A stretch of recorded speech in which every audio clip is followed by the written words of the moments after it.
année de la promotion de la transformation des produits locaux, on a ouvert l'espace consommé local et c'est une nouvelle version. Voilà, donc avec un cadre très approprié, un environnement très adapté pour la qualité, pour conserver la qualité de nos produits. Un espace également accessible à la population parce que nous sommes désormais en bordure de route et en général c'est l'idéal pour une boutique ou un espace commercial de pouvoir être accessible à la population et de permettre à ce que la population découvre les merveilles que les transformatrices et les Alors aujourd'hui cet espace est, comme je vous ai dit, est tellement accessible. Nous sommes à un point stratégique.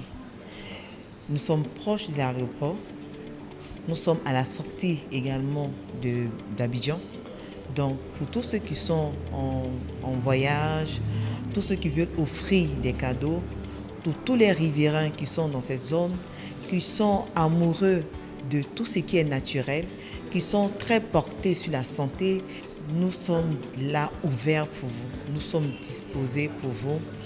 Vous pouvez, pour ceux qui voyagent, passer. Nous sommes sur le boulevard Philippe Yassé, dans l'espace CDT. Vous pouvez passer. Nous sommes ouverts 7 jours sur 7. Je dis bien 7 jours sur 7. On a mis en place des dispositions pour que même les samedis, même les dimanches, où nous avons une équipe très accueillante, très dynamique, très jeune, qui sont prêts à vous recevoir et à répondre à toutes vos préoccupations. Des visiteurs venus d'autres continents saluent cette belle initiative du CDT. Une belle expérience qui sera mise à profit. Oui, je m'appelle André, je suis le président et le responsable du développement de l'entreprise Yamazon qui est située en Amérique du Sud, en Guyane française.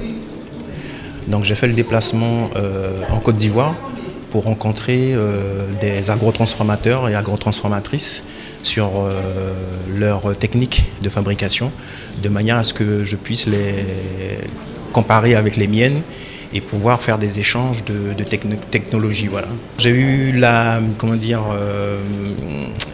j'ai été focalisé sur un produit en particulier, c'est sur l'attiéké.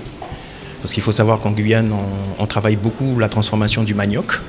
Donc on a un petit peu une semoule à base de manioc qui ressemble un petit peu au gari. On l'appelle le couac.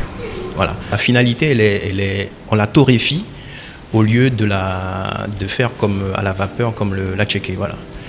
Et puis j'étais venu en particulier pour la transformation des fruits en jus de longue conservation, puisque on fait des jus chez nous, mais on n'avait pas la technique pour la conserver aussi longtemps que vous faites ici. Donc j'ai eu les agrotransformatrices ont eu la gentillesse de me donner leurs secrets. Et puis après, j'ai découvert vos plats traditionnels, l'attiéké, les plats à base de poisson, de thon, et puis tout ce qui est transformation donc de la noix de cajou, du chocolat, et puis tout ce qui se fait autour, quoi, voilà. Je voulais à travers vous remercier tous les gens qui m'ont ouvert leurs portes, ouvert leur atelier, parce que c'est pas évident. Vous savez que chaque personne garde précieusement leur technique, donc ils m'ont fait la joie et la gentillesse donc, de me montrer toutes leurs techniques, et pour ça je les remercie. Voilà. Et puis bravo. Et puis je voudrais aussi insister sur le fait qu'ici, ce qui m'a frappé, c'est la volonté qu'il y a ici pour le travail et puis pour l'entrepreneuriat. Et ça m'a redonné un peu de vigueur, quoi. Donc je repartirai chez moi armé et pleine de bonne volonté.